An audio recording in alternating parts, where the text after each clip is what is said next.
ಹದವಾದ ಖಡ್ಗವೆಂದರೆ ದೇವರ ವಾಕ್ಯವಾಗಿದೆ. ಯೇಸು ಕ್ರಿಸ್ತನು ಆಡಿದ ಪ್ರತಿಯೊಂದು ಮಾತಿನಿಂದಲೇ ನಮಗೆ ತೀರ್ಪಾಗುತ್ತದೆ.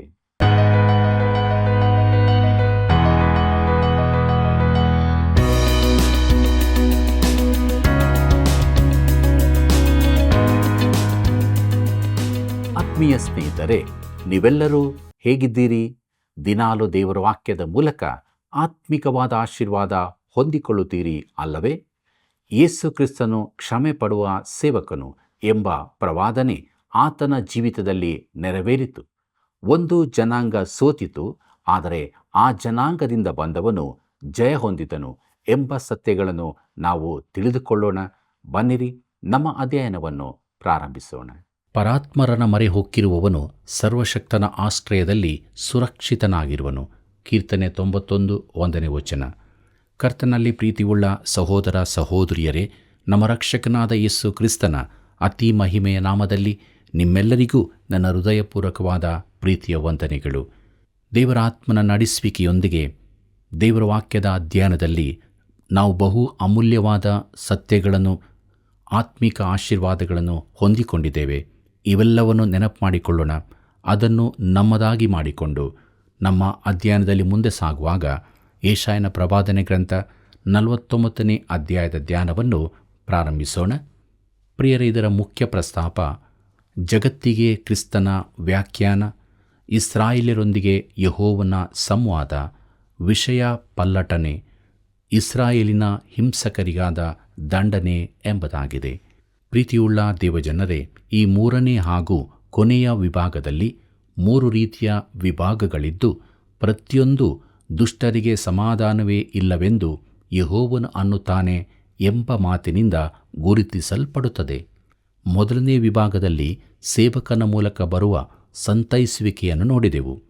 49ನೇ ಅಧ್ಯಾಯದಿಂದ 2ನೇ ವಿಭಾಗವು ಆರಂಭವಾಗುತ್ತಲಿದ್ದು, ಇದನ್ನು ಯೆಹೋವನ ರಕ್ಷಣೆ ಎಂದು ನಾನು ಕರೆಯುತ್ತೇನೆ ಮತ್ತು ಈ ರಕ್ಷಣೆಯು ಶ್ರಮೆ ಪಡುವ ಸೇವಕನಿಂದ ಬರುತ್ತದೆ. ಕರ್ತನಾದ ಯೇಸು ಕ್ರಿಸ್ತನು ಶ್ರಮೆ ಪಡುವ ದೇವರ ಸೇವಕನೆಂಬುದಾಗಿ ಪ್ರಕಟವಾಗುವ ಭಾಗದ ಕಡೆಗೆ ನಾವು ಹೋಗುತ್ತಿದ್ದೇವೆ. ಆರಂಭದಿಂದಲೇ ಈ ಪ್ರಕಟಣೆ ನಮಗೆ ದೊರೆಯುತ್ತಾ ಇತ್ತು. ಆದರೆ ಮೊದಲಿಗೆ ನಾವು ಆತನನ್ನು ಹಿನ್ನೆಲೆಯಲ್ಲಿ ಛಾಯಾರೂಪದಲ್ಲಿ ಕಾಣುತ್ತಿದ್ದೆವು, ದೇವಜನರಿಗೆ ಆಚರಣೆ ತರುವ ಸೇವಕನಾಗಿ. ಪ್ರಿಯರೇ, ಕ್ರಿಸ್ತನ ಕ್ರೂಜೆಯ ಅದ್ಭುತವಾದ ಪರಿಪೂರ್ಣ ಪ್ರಕಟಣೆ ಇರುವ 53ನೇ ಅಧ್ಯಾಯಕ್ಕೆ ನಾವು ಸಮೀಪ ಬಂದಂತೆಲ್ಲ ಆತನು ನಮಗೆ ಹೆಚ್ಚು ಸ್ಪಷ್ಟವಾಗಿ ಕಾಣಿಸುತ್ತಾನೆ. ಇಸ್ರಾಯೇಲು ಯೆಹೋವನ ಸೇವಕನಾಗಿತ್ತು, ಆದರೆ ಅದು ತನ್ನ ಕಾರ್ಯದಲ್ಲಿ ಸೋತು ಹೋಯಿತು. ಈಗ ದೇವರು ಇನ್ನೊಬ್ಬ ಸೇವಕನ ಕುರಿತು ಹೇಳುತ್ತಿದ್ದಾನೆ ಮತ್ತು ಈ ಸೇವಕನು ಕರ್ತನಾದ ಯೇಸು ಕ್ರಿಸ್ತನೇ. ಪ್ರವಾದನ ವಾಕ್ಯಗಳು ಮೂಲತಃ ಇಸ್ರಾಯೇಲನ್ನು ದೇವರ ಸೇವಕರೆಂದು ಹೇಳಿದವು, ಆದರೆ ಅಂತಿಮ ಅರ್ಥವು ಕರ್ತನಾದ ಯೇಸು ಕ್ರಿಸ್ತನಲ್ಲಿ ಕಂಡುಬರುತ್ತದೆ. ಒಂದು ವಿಶೇಷವಾದ ಉದಾಹರಣೆಯು ಹೋಶೇಯನ ಪ್ರವಾದನೆ ಗ್ರಂಥ 11ನೇ ಅಧ್ಯಾಯ 1ರಲ್ಲಿದೆ. ಇಸ್ರಾಯೇಲು ಕೇವಲ ಬಾಲ್ಯದಲ್ಲಿದ್ದಾಗ ನಾನು ಅದರ ಮೇಲೆ ಪ್ರೀತಿಯಿಟ್ಟು ಆ ನನ್ನ ಮಗನನ್ನು ಐಗುಪ್ತ ದೇಶದಿಂದ ಕರೆದೆನು. ಇದು ಕ್ರಿಸ್ತನಲ್ಲಿ ನೆರವೇರಿತು. ಮತ್ತಾಯನ ಬರೆದ ಸುವಾರ್ತೆ 2ನೇ ಅಧ್ಯಾಯ 15ನೇ ವಚನವನ್ನು ನೋಡಿರಿ. ಪ್ರಿಯರೇ, ಜನಾಂಗವು ಸೋತಿತು, ಆದರೆ ಆ ಜನಾಂಗದೊಳಗಿಂದ ಬಂದಾತನು ಜಯ ಹೊಂದುತ್ತಾನೆ. ಮುಂದಕ್ಕೆ ನಾವು ಜಗತ್ತಿಗೆ ಕ್ರಿಸ್ತನ ವ್ಯಾಖ್ಯಾನ ಎಂಬ ವಿಚಾರವನ್ನು ನೋಡೋಣ.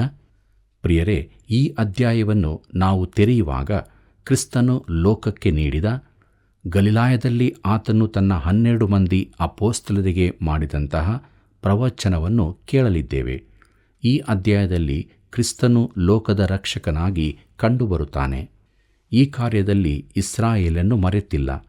ಆಕೆಯನ್ನು ದೇಶದಲ್ಲಿ ಪುನರ್ಸ್ಥಾಪಿಸುವ ಭರವಸೆಯು ಪುನರುಚ್ಚರಿಸಲಾಗಿದೆ. ಪ್ರಿಯರೇ, ಈ ಲೋಕದ ಧರ್ಮಗಳಲ್ಲಿ ಕರ್ತನಾದ ಯೇಸು ಕ್ರಿಸ್ತನ ವ್ಯಾಖ್ಯಾನಕ್ಕೆ ಸರಿಗಟ್ಟುವ ಯಾವುದೂ ಕಾಣಲಾರದು. ಇಲ್ಲಿ ಒಬ್ಬನು ಜಗತ್ತಿನ ಕಡೆಗೆ ನೋಡಿ ಅದನ್ನು ದೇವರ ಸೇವಕನ ದೃಷ್ಟಿಕೋನದಲ್ಲಿ ಕಂಡು ಲೋಕದ ರಕ್ಷಕನಾಗಿ ಬರುತ್ತಿದ್ದಾನೆ. ಪ್ರತಿಯೊಂದು ಧರ್ಮವು ರಾಜಕೀಯ ಗುಂಪು, ಕೆಲವೇ ಗುಂಪುಗಳಿಗೆ ಸೀಮಿತವಾಗಿರುತ್ತದೆ. ಸಾಮಾನ್ಯವಾಗಿ ಅವು ಒಂದು ಪಂಗಡ ಇಲ್ಲವೇ ಜನಾಂಗದ ಮೇರೆಯಿಂದ ಹೊರಗೆ ಬರುವುದಿಲ್ಲ. ಹೀಗಾಗಿ ಹೆಚ್ಚಿನ ದೇವರುಗಳು ಸ್ಥಳೀಯ ದೇವರುಗಳಾಗಿರುತ್ತವೆ. ಆದರೆ ಸತ್ಯವೇದದಲ್ಲಿನ ದೇವರು ಜೀವಿಸುವ ದೇವರು, ವಿಶ್ವದ ಸೃಷ್ಟಿಕರ್ತನು, ಮಾನವ ಜನಾಂಗದ ವಿಮೋಚಕನೂ ಆಗಿದ್ದಾನೆ.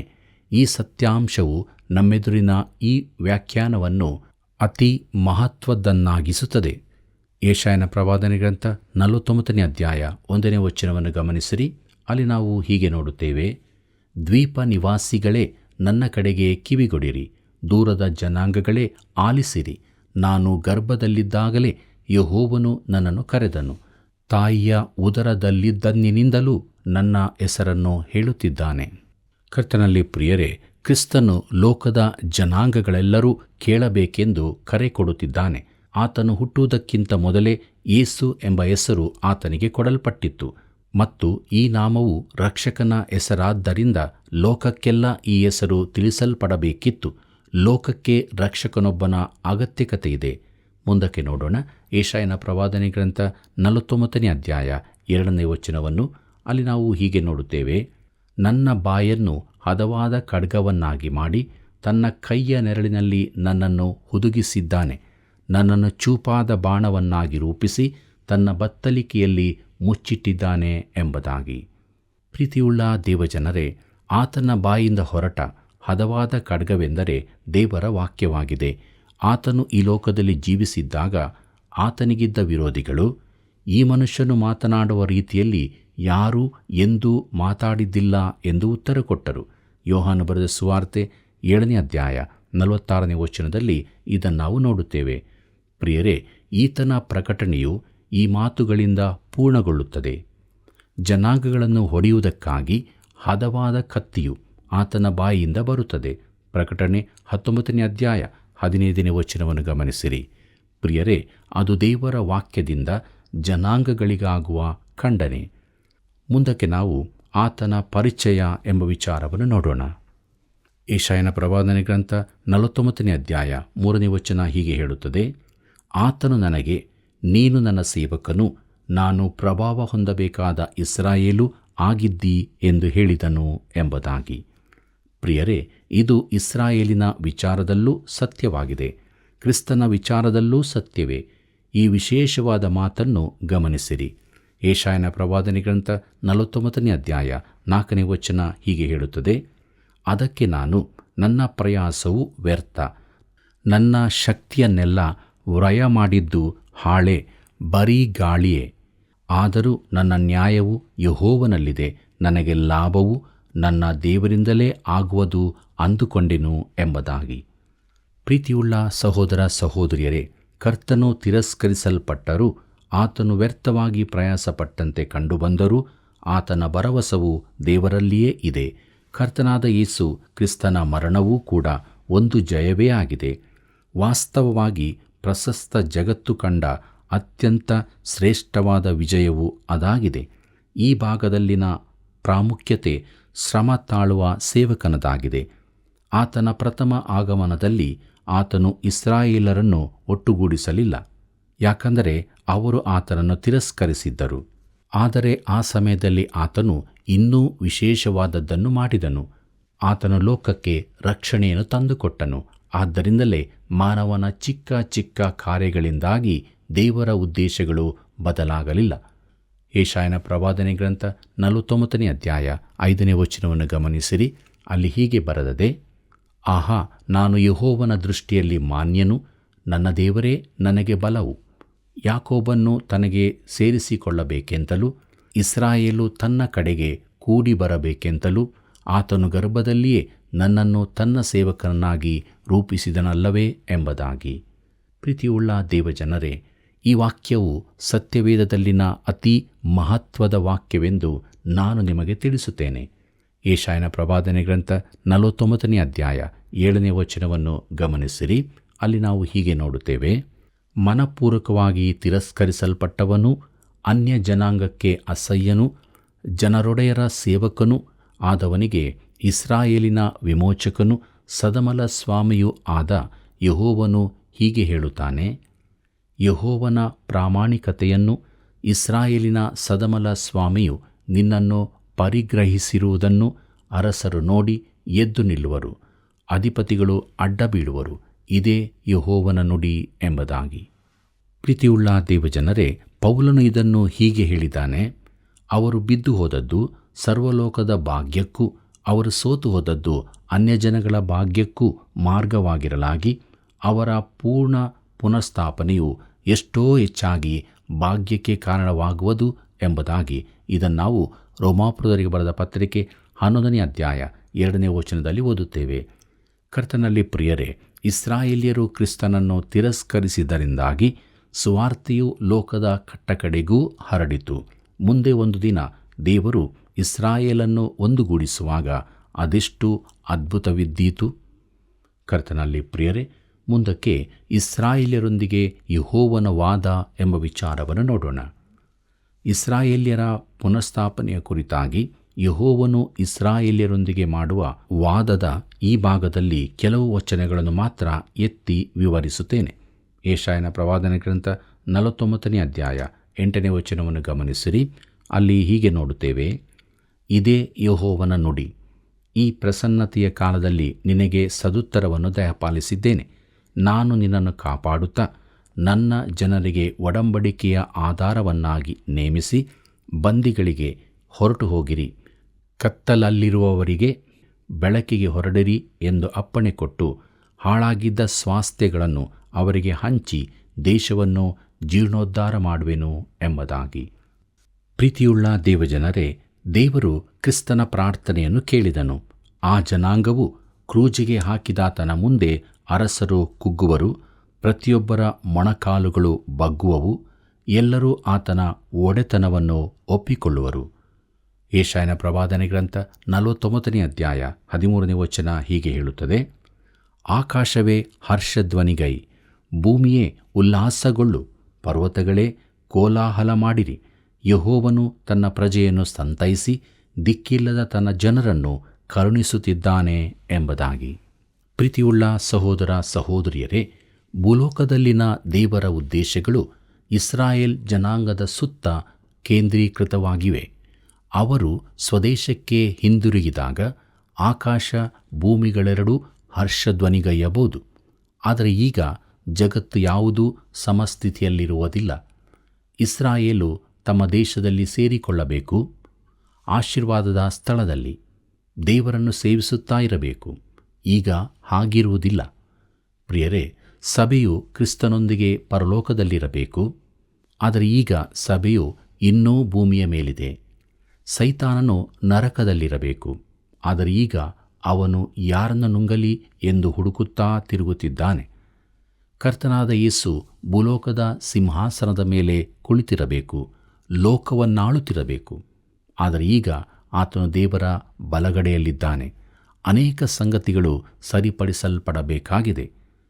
ಆಗ ರಾಬರ್ಟ್ ಬ್ರೌನಿಂಗ್ ತನ್ನ ಪದ್ಯದಲ್ಲಿ ಬರೆದ ಮಾತು ಸತ್ಯವಾಗುತ್ತದೆ: ದೇವರು ತನ್ನ ಪರಲೋಕದಲ್ಲಿದ್ದಾನೆ, ಲೋಕದಲ್ಲೆಲ್ಲವೂ ಸರಿಯಾಗಿರುತ್ತದೆ. ಆದರೆ ನಾನು ನೀವು ಜೀವಿಸುವ ಲೋಕದಲ್ಲಿ ಪರಿಸ್ಥಿತಿ ಈಗ ಹೀಗಿಲ್ಲ.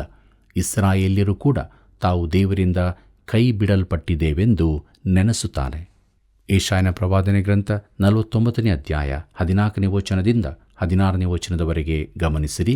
ಅಲ್ಲಿ ನಾವು ಹೀಗೆ ನೋಡುತ್ತೇವೆ: ಚಿಯೋನ್ ನಗರಿಯಾದರೋ, ಯೆಹೋವನು ನನ್ನನ್ನು ಕೈ ಬಿಟ್ಟಿದ್ದಾನೆ, ಕರ್ತನು ನನ್ನನ್ನು ಮರೆತು ಬಿಟ್ಟಿದ್ದಾನಲ್ಲ ಅಂದುಕೊಂಡಳು. ಒಬ್ಬ ಹೆಂಗಸು ತಾನು ಹೆತ್ತ ಮಗುವಿನ ಮೇಲೆ ಕರುಣೆಯಿಡದೆ ತನ್ನ ಮೊಲೆಕೂಸನ್ನು ಮರೆತಾಳೆ. ಒಂದು ವೇಳೆ ಮರೆತಾಳು, ನಾನಾದರೆ ನಿನ್ನನ್ನು ಮರೆಯೆ. ಇಗೋ, ನನ್ನ ಅಂಗೈಗಳಲ್ಲಿ ನಿನ್ನನ್ನು ಚಿತ್ರಿಸಿದ್ದೇನೆ, ನಿನ್ನ ಪೌಳಿಗೋಡೆಗಳು ಸದಾ ನನ್ನ ಕಣ್ಣೆದುರಿನಲ್ಲಿವೆ ಎಂಬುದಾಗಿ. ಪ್ರೀತಿಯುಳ್ಳ ಸಹೋದರ ಸಹೋದರಿಯರೇ, ತಾನು ಅವರನ್ನು ಕೈಬಿಟ್ಟಿಲ್ಲವೆಂದು ದೇವರು ಎಂಥ ಸುಂದರವಾದ ಭರವಸೆ ನೀಡುತ್ತಿದ್ದಾನೆ. ಇಸ್ರಾಯೇಲು ಆತನನ್ನು ಬಿಡಬಹುದು. ಈಗಲೂ ಅವರು ಅದನ್ನೇ ಮಾಡುತ್ತಿದ್ದಾರೆ. ಆದರೆ ದೇವರು ಅವರನ್ನು ಎಂದಿಗೂ ಕೈ ಬಿಡುವವನಲ್ಲ. ಪ್ರಿಯ ಮಿತ್ರನೇ, ದೇವರು ಇಸ್ರಾಯೇಲನ್ನು ಪುನಃಸ್ಥಾಪಿಸುವನೆಂಬ ಕುರಿತು ನಿನಗೆ ಇನ್ನೂ ಸಂಶಯವಿರುವುದಾದರೆ ಈ ಭಾಗವನ್ನು ನೀನು ಗಮನವಿಟ್ಟು ಧ್ಯಾನಿಸಬೇಕೆಂದು ಹೇಳುತ್ತೇನೆ. ಪ್ರೀತಿಯುಳ್ಳ ದೇವಜನರೇ, ದೇವರು ನಮ್ಮ ಸಂಗಡ ಯಾವಾಗಲೂ ಇರುತ್ತೇನೆ ಎಂಬುದಾಗಿ ತನ್ನ ಮಗನ ಮೂಲಕವಾಗಿ ನಮ್ಮ ರಕ್ಷಕನ ಮೂಲಕ ವಾಗ್ದಾನ ಮಾಡಿದ್ದಾನೆ. ಆದ್ದರಿಂದ ಅನುದಿನವೂ ಆ ವಾಗ್ದಾನವನ್ನು ಗಟ್ಟಿಯಾಗಿ ಹಿಡಿದುಕೊಂಡು ನಾವು ಆತನು ಪ್ರತಿಷ್ಠಿಸಿದಂಥ ಜೀವುಳ್ಳ ಮಾರ್ಗದಲ್ಲಿ ಮುಂದೆ ಸಾಗಬೇಕಾಗಿದೆ. ಕರ್ತನಲ್ಲಿ ಪ್ರಿಯರೇ, ಮುಂದಕ್ಕೆ ನಾವು ವಿಷಯಾಂತರ ಇಸ್ರಾಯೇಲಿನ ಹಿಂಸಕರ ದಂಡನೆ ಎಂಬ ವಿಚಾರವನ್ನು ನೋಡೋಣ. ಯೆಶಾಯನ ಪ್ರವಾದನೆ ಗ್ರಂಥ 49ನೇ ಅಧ್ಯಾಯ 22ನೇ ವಚನವನ್ನು ಗಮನಿಸಿರಿ. ಅಲ್ಲಿ ನಾವು ಹೀಗೆ ನೋಡುತ್ತೇವೆ, ಕರ್ತನಾದ ಯೆಹೋವನು ಹೀಗನ್ನುತ್ತಾನೆ, ಇಗೋ, ನಾನು ಜನಾಂಗಗಳಿಗೆ ಕೈ ಸನ್ನೆ ಮಾಡಿ ದೇಶಾಂತರಗಳವರಿಗೆ ನನ್ನ ಧ್ವಜವನ್ನು ಎತ್ತುವೆನು. ಅವರು ನಿನ್ನ ಕುಮಾರರನ್ನು ಎದೆಗಪ್ಪಿಕೊಂಡು ಬರುವರು, ನಿನ್ನ ಕುಮಾರ್ತೆಯರನ್ನು ಹೆಗಲ ಮೇಲೆ ಕರತರುವರು ಎಂಬುದಾಗಿ. ಪ್ರೀತಿಯುಳ್ಳ ದೇವಜನರೇ, ಇಸ್ರಾಯೇಲು ಅಂತಿಮವಾಗಿ ಸ್ವದೇಶಕ್ಕೆ ಸೇರಿಕೊಳ್ಳುವಾಗ ಅನ್ಯ ಜನರು ಅವರಿಗೆ ಸಹಾಯ ಮಾಡುವರೆಂದು ದೇವರು ಭರವಸೆ ಕೊಡುತ್ತಿದ್ದಾನೆ. ಈವರೆಗೂ ಅನ್ಯ ಜನಗಳು ಅವರನ್ನು ಚದರಿಸುತ್ತಾ ಬಂದರು. ಆದ್ದರಿಂದ ಈ ಪ್ರವಾದನೆಯು ಅತಿ ವಿಶೇಷವಾದದ್ದಾಗಿರುತ್ತದೆ. ಒಂದು ದೇಶ ಇಸ್ರಾಯೇಲರಿಗೆ ಅಂದರೆ ಯಹೂದ್ಯರಿಗೆ ತನ್ನ ದೇಶವನ್ನು ತೆರೆದಿದೆ. ಆದರೆ ಅದೇ ದೇಶ ಅವರನ್ನು ಸ್ವದೇಶಕ್ಕೆ ಹೋಗಕೂಡದೆಂಬ ಅಪ್ಪಣೆ ಹೊರಡಿಸಿದ್ದಾಗಿತ್ತು. ಆದ್ದರಿಂದ ಯಹೂದ್ಯರು ಅಪ್ಪಣೆ ರಹಿತವಾಗಿ ಹಡಗುಗಳಲ್ಲಿ ಬಂದಿಳಿದರು. ಅಂದಿನಿಂದ ಅವರಿಗೆ ಒಂದಲ್ಲ ಒಂದು ರೀತಿಯ ಅಡ್ಡಿ ಉಂಟಾಗುತ್ತಲೇ ಇದೆ. ಪ್ರಿಯರೇ, ಇತರ ದೇಶಗಳಿಂದ ಅವರನ್ನು ಹಿಂಸೆಪಡಿಸಿ ಹೊರಹಾಕಿದರು. ಒಂದು ದೇಶದಲ್ಲಿ ಅವರು ಆ ದೇಶವನ್ನು ಬಿಟ್ಟು ಹೋಗದಂತೆ ನಿರ್ಬಂಧವಿದೆ. ಅಲ್ಲಿ ಬಹುಶಃ ವಿಶ್ವದ ಯಹೂದ್ಯರ ಜನಸಂಖ್ಯೆಯ 1/3 ಭಾಗ ನೆಲೆಸಿರುತ್ತದೆ. ಆ ದೇಶವು ಅವರನ್ನು ಬಿಟ್ಟು ಬಿಡಲು ಇಚ್ಛಿಸುವುದಿಲ್ಲ. ಆದರೂ ಅವರ ಮೇಲೆ ಯಹೂದಿ ವಿರೋಧದ ಕಾನೂನುಗಳನ್ನು ತಂದು ಶೋಷಿಸುತ್ತಿದ್ದಾರೆ. ಆದರೆ ಆ ದಿನದಲ್ಲಿ, ಅಂದರೆ ಕೊನೆ ಕಾಲದಲ್ಲಿ, ದೇವರು ಅವರನ್ನು ತಿರುಗಿ ಅವರ ಸ್ವದೇಶಕ್ಕೆ ಬರಮಾಡುತ್ತಾನೆ ಮತ್ತು ಅವರನ್ನು ಹಿಂದಿರುಗಿ ತರಲು ಅನ್ಯಜನಗಳನ್ನು ಉಪಯೋಗಿಸುತ್ತಾನೆ. ಪ್ರೀತಿಯುಳ್ಳ ಸಹೋದರ ಸಹೋದರಿಯರೇ, ದೇವರ ವಾಕ್ಯ ನಮ್ಮ ಸಂಗಡ ಸ್ಪಷ್ಟವಾಗಿ ಮಾತನಾಡಿದೆ ಅಲ್ಲವೇ? ದೇವರ ಹೃದಯದ ವಿಚಾರಗಳನ್ನು ನಾವು ತಿಳಿದುಕೊಂಡಿದ್ದೇವೆ. ತನ್ನ ಜನರನ್ನು ಆತನು ಸಂರಕ್ಷಿಸುತ್ತಾನೆ, ಅದೇ ಸಮಯದಲ್ಲಿ ದಂಡಿಸುತ್ತಾನೆ. ಅದರಂತೆ ಆತನನ್ನು ಪ್ರೀತಿ ಮಾಡುವಂಥ ನಾವೆಲ್ಲರೂ ತಪ್ಪಿ ಹೋದಾಗ ಆತನು ನಮ್ಮನ್ನು ದಂಡಿಸುತ್ತಾನೆ ಮತ್ತು ಆತನ ಬಳಿಗೆ ಬಂದಾಗ ಪ್ರೀತಿಸಿ ನಡೆಸುತ್ತಾನೆ. ಆದ್ದರಿಂದ ಅನುದಿನವೂ ದೇವರ ವಾಕ್ಯಕ್ಕೆ ವಿಧೇಯರಾಗಿ ದೈವ ಭಯಭಕ್ತಿಯ ಜೀವಿತವನ್ನು ನಾವು ಜೀವಿಸೋಣ. ಹೀಗಾಗುವಂತೆ ದೇವರು ತಾನೇ ಸಹಾಯ ಮಾಡಿ ನಡೆಸಲಿ. ಕರ್ತನ ಕೃಪೆಯು ಸದಾ ನಿಮ್ಮ ಸಂಗಡ ಇರಲಿ.